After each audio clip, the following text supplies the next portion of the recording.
I don't know about economies in Europe, but cricket teams from Europe certainly struggling at the Cricket World Cup 2023.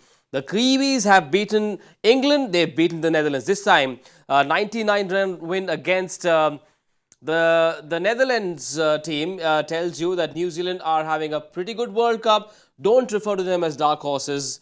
Don't refer to them as underdogs. A 99-run win against Netherlands gives New Zealand 2 wins in a row. They are sitting pretty on top of the table. Sitting pretty in the Cricbuzz Live Studio. Zaheer Khan and Mr. Bhattacharjya. How was your dinner, sir? Very good. Yeah, okay. Now looking forward to the show. Yep, very much, sir. It wasn't a good outing for the Dutch team. They were never really in the game, Joy, were they? There was no intent. Look, I think there was intent, but the question was that, 325, 330, those kind of targets against a team with the quality of New Zealand's bowling attack is going to be difficult. I thought they held up well.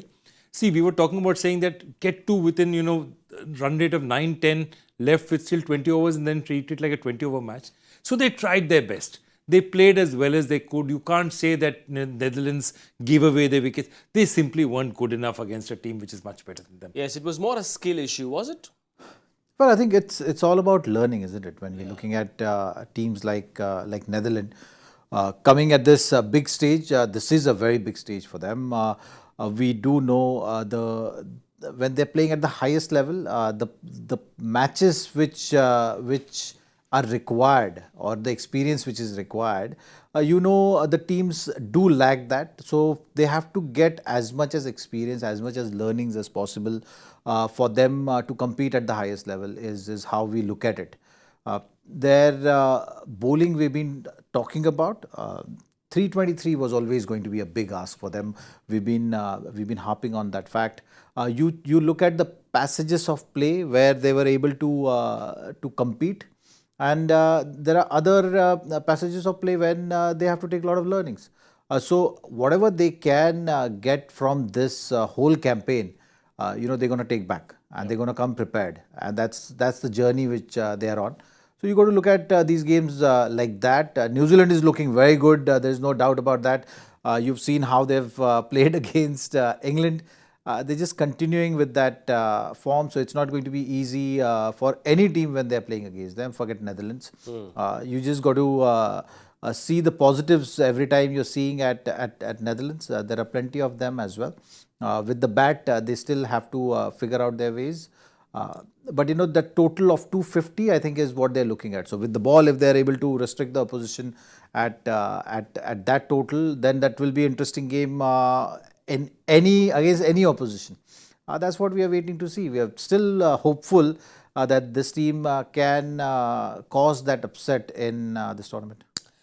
Joy, is New Zealand a story of the sum of all parts doing better than just individually? No, absolutely.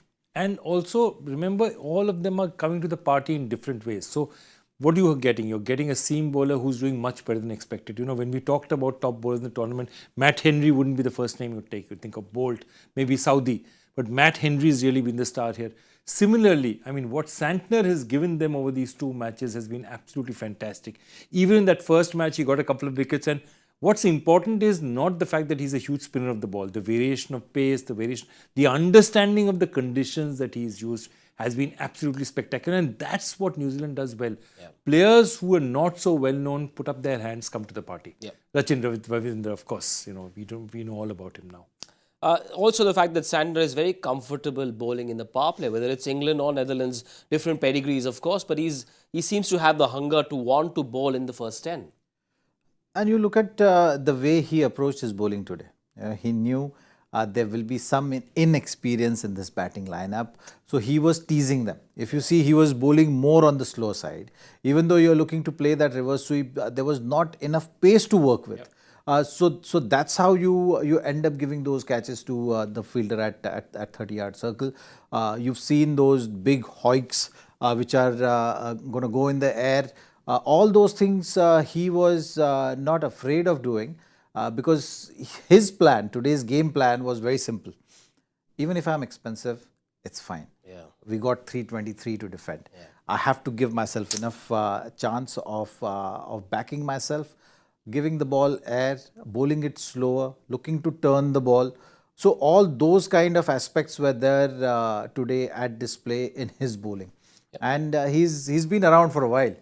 So today's game for him, it was go. I want to purchase the wickets. You know, that's the approach which he went in with. Was great with the bat as well. Scored 36 runs off 17 deliveries, but to get those FIFA, I think that was just a nice plan which he executed and backed himself to do it. Those who observe Dutch cricket often talk about how they're looking at total cricket as a philosophy going forward. But Santner, as a cricketer, offers you total cricket, doesn't he? Those 36 runs are coming in at 8 gave the innings a certain fillip. Two things. You've seen him bat down the order. Yep. Okay. You've seen him bowl up the order. Yep. Okay. He can also bowl down the order and bat up the order. Wow. So he is your. Santner is what I call a Swiss Army knife cricketer. He's got one something. There's one blade for everything. You find a blade. There's a corkscrew out there as well. There's something to prize out the batsman as well. He has the total package, and most importantly, he's a thinking cricketer. What Zach was saying is so important, that cricketers, when they're coming, before they walk into the game, having a plan, saying 323, don't worry, let them hit the ball. I'm going to bowl a bit slower, take a few more risks, but they're going to give me those wickets. He does fit into different roles. Are there any other cricketers that come to your mind? I mean, I can think of Jacques Kallis perhaps. Who else in the last 15 or 20 years? I mean, in his own way, Ravindra Jadeja is a marvelous team. I think he's right up there. Shakib is another example. You'll see that who is consistent with the ball and bat. And Ravindra Jadeja, I think, is right up there. Yep. Overall, New Zealand seemed to be very comfortable with 323 runs on the board. It wasn't a case of just one or two batters doing the job. The top 5 scored runs as well. And it looks like with every innings, New Zealand are growing in reputation, even in the eyes of cynics who said, yeah, well, maybe they are there, but not so much top 4 contenders. Is that about to change, or has that reputation changed in these first 2 matches? I think it's already changed, I would say that. And it's changed because of their record as well. You know, in these conditions, maybe Kane Williamson not being there, part of the team, part of the playing 11 was something which was playing on the mind, whether they're able to get that momentum going. They were playing their first game against England. Everyone were rating England very high. So they were hoping that the first game they might find it tough, and then things will get tougher and tougher. But what we've seen is the other way around. Like they've come in the tournament all guns blazing. Such a batting display in the first match. Very professional and clinical approach in today's game as well, scoring those 323 runs. And today, if you see, there's not even a single 100 in that 323. So that is another example of everyone contributing. So everyone contributed with the bat, got them to a total. With the ball, Matt Henry, I think so far is the biggest positive. Santner obviously got wickets today and contributed with the bat. But Matt Henry has been consistent with the ball in both the games. Sometimes you, as a bowler, also know that when you get in a tournament like this, you started off against a big team with such a nice bowling performance. And now you followed it up with another good bowling performance with a good wicket-taking form. You know, so this is going to aid to their bowling lineup for sure. I think with Trent Bolt, Matt Henry, now tactically they can use Lockie Ferguson. So maybe Tim Southee may not feature now in the first maybe 3, 4, 5 games for New Zealand. They will look to just play around with these kind of combination. If they want to catch the game with the bat, you might see Nisham coming back. If they want to have a little potent bowling attack, then they can go for Lockie Ferguson. Rachin Ravindra was better today with the ball, so that's another positive. Chapman also can bowl, so that off spinning option is always there for their disposal. So I think they will tactically be finding ways of getting a grip on games against big teams. And playing that first game against England and going in the game with a bat versus bat kind of a contest shows that they are trying to figure out a way of tackling each and every opposition. So that will be, when you're looking at this New Zealand's campaign, every time New Zealand is playing, keep an eye on all these small little things, because there will be these tactical brilliances coming here, there. if they're able to execute it, then be in it for nice surprises, I think, right throughout the tournament. And with these 2 wins, have New Zealand bought themselves a little more time for that one thumb to recover and Kane Williamson's knee as well? A little more recovery time because you won 2-2. You want to enter. Look, it depends. If Kane is fit for the next match, they'll play him. If he's not fit, even if they were going 0-2, they won't. They're very clear about it. New Zealand will play Kane only when he's 100% fit. Yep. My only worry, and I love what Zach has said, because it's exactly that this is a side that makes us. So my first match, I make it a bat versus bat contest. If you don't get beyond a certain level, I have packed enough batters to score it against you. Yep. Here I've packed in the extra bowler. Why? Because I want to bowl you out, because I think you'll be vulnerable to faster bowling. Yep. But the only weak point I see, which worry for me for New Zealand, is Santner is their key slow bowler. Okay, Rachin Ravindra was okay today, but he's not been the greatest bowler in the first match, and he's not as experienced a spinner as somebody like Santner is. Yep. And Glenn Phillips has bowled just 2 overs here, 2 overs there. Chapman has not bowled at all.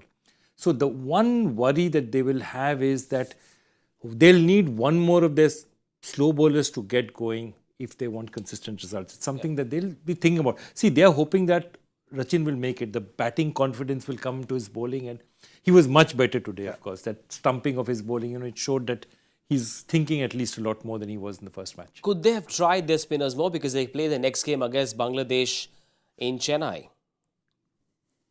Well, I think they'll just go game by game.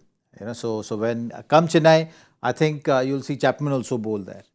You might see Daryl Mitchell also maybe at some stage will be bowling those couple of overs. It depends on how the game is unfolding.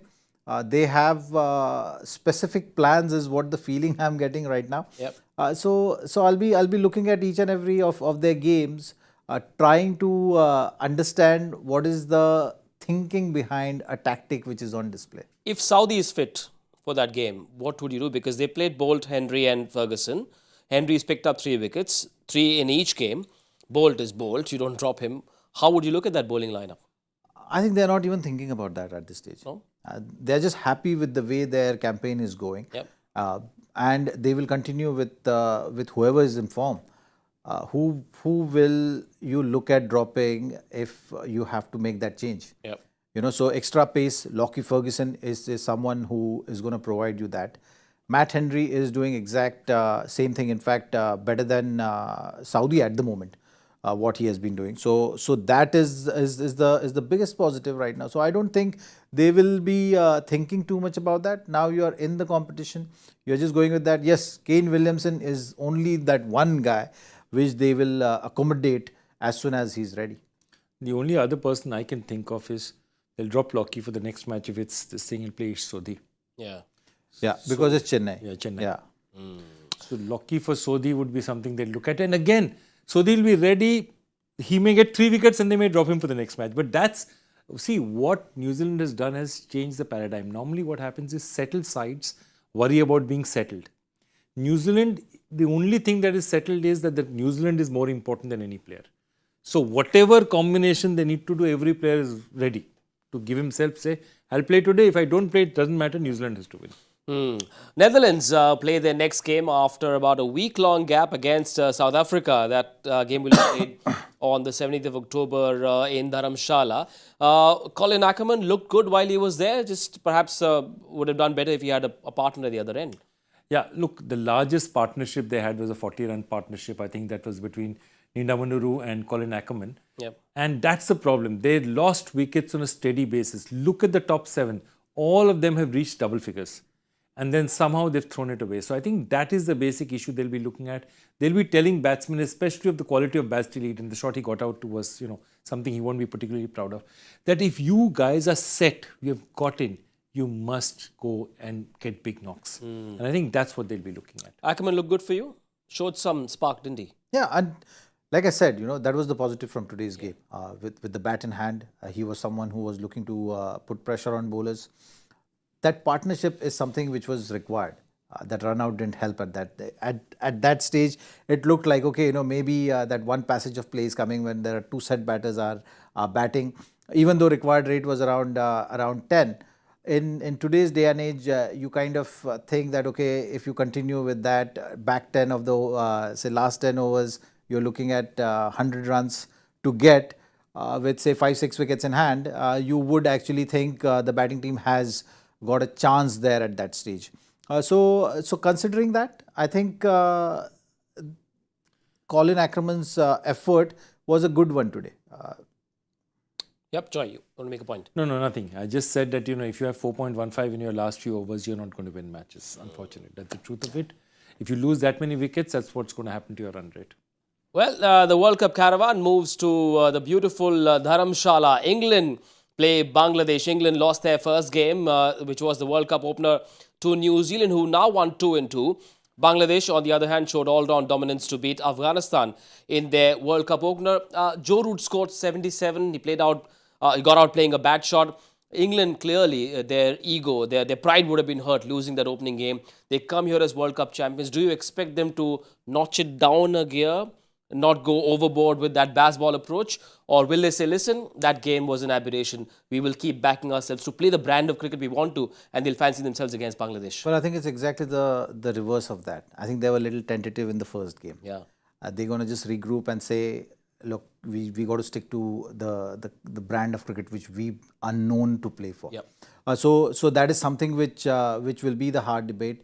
It will be one tough game in the tournament. Every team at some stage is going to have a tough game. Yep. Right? And when you have a first game as your tough game, sometimes it helps you just get things moving and get things moving at a faster pace than what you are actually imagining it to be. That can be the case with England. They are a very strong side, a very consistent side. They have all the strength and the potential to beat any team. So they will be looking at this game like that. They will come out all guns blazing. I think they'll try and put Bangladesh under pressure. Well, the X factor, Ben Stokes, is not going to play tomorrow's game either. He's had a bit of a hit with local bowlers, but they're saying he may not be available. Is that the reason that they struggled in that first game? Was it, as he said, the intensity wasn't there? They looked a bit tentative? I think it's a combination of all those things, but the intensity certainly wasn't there. And it's not easy. You're a World Cup winning team. You come in the first match and you're just struggling a bit. And your batting, as I said, all set batsmen went and threw their wickets away again. Yeah. All 11 batsmen reached double figures. So that again tells you a story. It tells you that team set batsmen is not going on to get the biggest knocks possible. Other than Joe Root, none of them delivered on that promise. Yep. So I think that's an important thing. Not having Ben Stokes is a big thing, because Ben Stokes, forget about it, he doesn't need to bowl. But Ben Stokes in many ways is like Krishna was in the Mahabharata for the Pandavas. Just him being there on the field makes a huge difference to that team. And I think that's one thing you have. One of the reasons they wouldn't have risked him here is because, Jonathan Trot, who's the coach of Afghanistan, he's obviously an Englishman, and he turned down and said the outfield is a bit sandy. And they were scared that, if your foot sticks and you has a bit of an injury, and so this is not necessary. They're not going to risk it out here. Yes, Josh Butler has made a statement on that as well, talking about the outfield. It's a World Cup game. You expect, conditions, pitches, outfields to be of a certain standard. This could potentially be a career-ending. I mean, if you're going to feel and give it all that you want to, injure your knee out of the World Cup. Not good. Yeah, so from that point of view, if they have that concern, it's play at your own risk kind of approach, right? Obviously, the grounds and everything is vetted by ICC, and they've cleared the ground. So there is no need of getting into that, whether someone is complaining about that or not. I think it's about finding a way of what is going to work for you, and I think England will be looking for those answers. When you look at the last game, it's okay that you are a little tentative with the bat, but what was even more shocking was the bowling display. Yeah. So when they went out there to defend that total, there was no fight. Just two batters taking your bowling attack on and winning a match in style. So that is something which they'll have to deal with for sure. And maybe Reece Topley coming in is what they will be debating hard about from the bowling point of view. Other than that, I think it's just that nerves of the first game, you call it, or all those fine tuning which at times is required. Maybe you are overthinking things in the first game. So all those things you have to just discount it nicely, and then get in the game with a very clear-cut thought process. But that bowling did look little Underwhelming. short in strength. I think you need one more extra bowler there to create that impact. We'll try and pull up the England squad for you to see what changes are likely. Reece Topley, if he comes in, who does he come in for? Is there a scope for another spinning option as well? Because that last game in Afghanistan was a low-scoring one, Joy. Yeah, but if you look at this, I know that Mehdi and the spinners did very well in this Dharamshala pitch. But I don't think this is the England strength as a spinner. I think what they'll do is whether he replaces Chris Woakes or Mark Wood, they'll try and look at an attacking option as a bowler. Yep. And I think they think they're set. With Moeen Ali and Adil Rashid, they think they're spinning. Remember, where are we playing? Dharamshala. Small ground, altitude. Lots of runs can be scored. So this is the first match, the runs didn't happen. Yep. But that was also because who was batting first? It was basically Afghanistan batting first, and the wily Bangladesh bowlers just managed to price them out. They know how to bowl under these conditions. So remember, Bangladesh also scoring just 168 was because they were chasing. Yep. So don't look at that as a standard for this pitch or the amount of runs that you will get. Yep. This could be a pitch, this has been a pitch where a lot of runs have been scored historically. Well, Bangladesh need to look back at 2015. That's when they beat England. In 2019, Shakib Al Hasan's century went in vain as England beat Bangladesh. So there is a bit of history. What about Bangladesh? Their openers need to score runs. And that's a problem that we noticed at the Asia Cup as well. How does Bangladesh go about facing the likes of England? Do they fancy themselves, saying England may be slightly tentative after that first loss? How do Bangladesh look at this contest, especially when the runs aren't coming up top? Mark Wood factor is going to be crucial. I think that extra pace is something which England would want to approach this game with, and that's why I was saying maybe extra bounce of Reece Topley also is going to come handy. You've seen with Bangladesh at times they can struggle with the bouncing ball, so that is something which we have to see. Litton Das, I think, is going to be that crucial batter for them. I think that is definitely going to help that team. Shakib has been leading well. You've seen that in Asia Cup as well. So that is the strength they are going in with. Yeah. The experience of the leader, how he's going to manage his resources. If you put runs on board, and again I'm saying the same thing. It's always going to be the case. Then you can put any team under pressure, and you need Shakib to be able to have that situation, that platform from his batters. He will be just trying to get everyone motivated. You've seen in Asia Cup, he doesn't mince his words. He will be very, very straightforward, honest with the guys, saying that, okay, this is what I'm expecting out of you. And when you're playing against a team like England, you got to bring your A+ game. You know that they're going to come very hard with the bat in hand. You've seen that they bat deep. That's how they look to set the game up for themselves.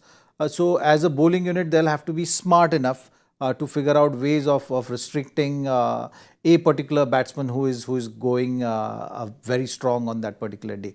So those are the things. I think with batting, Mushfiqur is also going to be that key player for them in the middle order. Player to watch out for you? For me, it's still Mehdi Hasan Miraj, because he's a streaky player. He got last match, he got 57 runs, he got 3 wickets. He's one of those bowlers, again, bowls up front, can bowl with a new ball, gives you a little bit there. Again, what are you doing with this England team? You're trying to destabilize them. You're trying to say, okay, here's a spinner, try and hit him.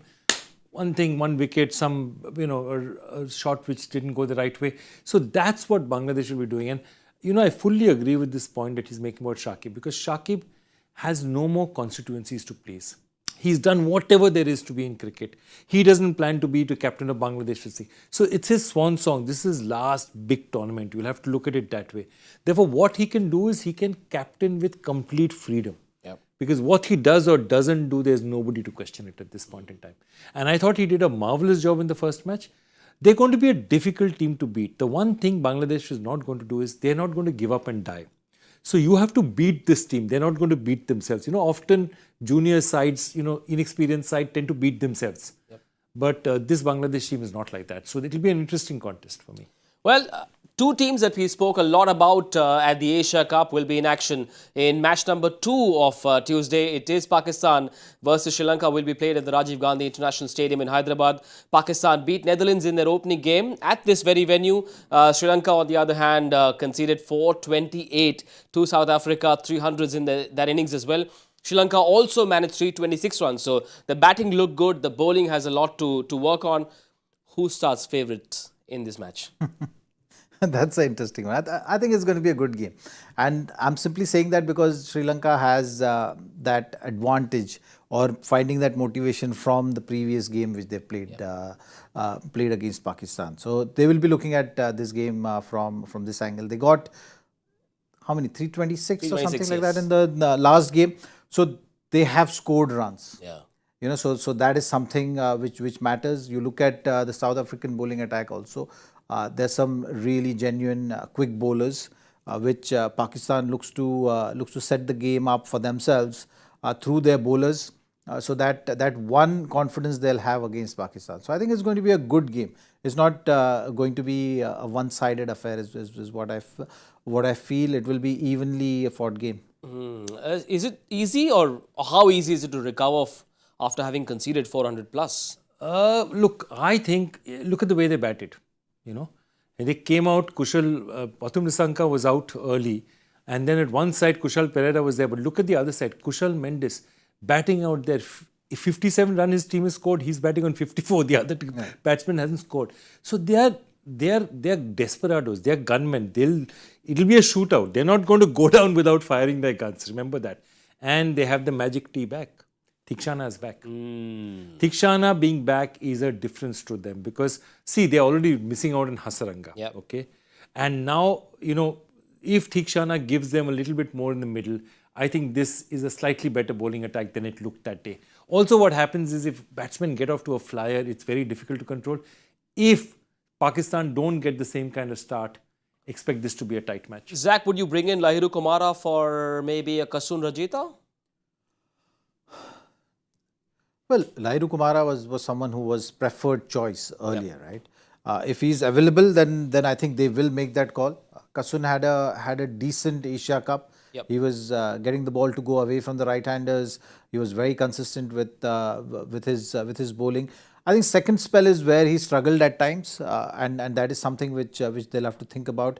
Lahiru Kumara is someone who gets that added pace is something which he plays around with. So that is the factor which they will be debating when they make that call. But I think Thikshana coming back will be a big help for that bowling lineup. There is no doubt about that. Pathirana also has to come good. You've seen Sri Lanka getting in the tournament. The lead up to the tournament was a decent one. Yeah. I think the injuries have not helped their cause currently. And when you're looking at the previous game also which they played against, a team scoring in excess of 400 runs is another, it's kind of justifying itself, isn't it? That you've got, your full strength bowling attack is taking the field and then you are conceding that many. So it's understandable also to a certain degree. But Thikshana coming back, then you have some help there, to provide those crucial breakthroughs if the partnership is happening. For Pakistan, though, it helps that they are at the same venue. They have been in Hyderabad since they arrived in India. In that last game, runs from Rizwan as well as Shakil in the middle order. Haris Rauf bowled pretty well and Hassan Ali looked really lethal. Would you look at changing things up top? Not enough runs from Fakhar Zaman? Or would you say, listen, let's go with pedigree. He's scored a ton of runs in the past. Go with him, or would you bring someone like an Abdullah Shafiq? I think with 9 games, they'll give Fakhar Zaman another chance. Simply not for any other reason, but because he's a part of an established opening pair. They've done it so much together. I mean, so I don't think they're going to change this fast. They'll give it a couple of more games. I was just thinking, because the one thing I wanted to ask Zach is, so far in this tournament, the one thing that we've seen is swing bowlers are getting nothing. Why do you think? I mean, what has changed? The conditions or whatever? Because even in the evening when there's a little bit of this thing, Bolt has not looked great. Wokes has not looked great. None of the bowlers were really swing. Except for the Australian bowlers. I think they did. I think the Australian bowlers, correct. New ball. And that day we did see some seam movement, some swing for Mitchell Starc also. But you're right, like that swing which we are expecting. Maybe in the evenings you'll see that, but during the day I think it has been a trend that the pitches have been on that little slower side because of the heat, the sun on the pitch. Like tomorrow's game is going to be played in Hyderabad. Yep. So there will be you can expect the pitch to be on the slower side because the game is played today on the same venue. Yep. So those kind of factors also will come into play. I think as we go closer to November, things will start easing out. Maybe you'll see some swing as we move towards end of October with the climate changing. So October is always a little hot, and that because of that the wickets are a bit more on the drier side and not providing enough help for the swing bowlers. Yep, different flavors. That's how things work when you play a World Cup in India, different cities, and a lot of teams having to go across the country, east to west, up north, down south as well.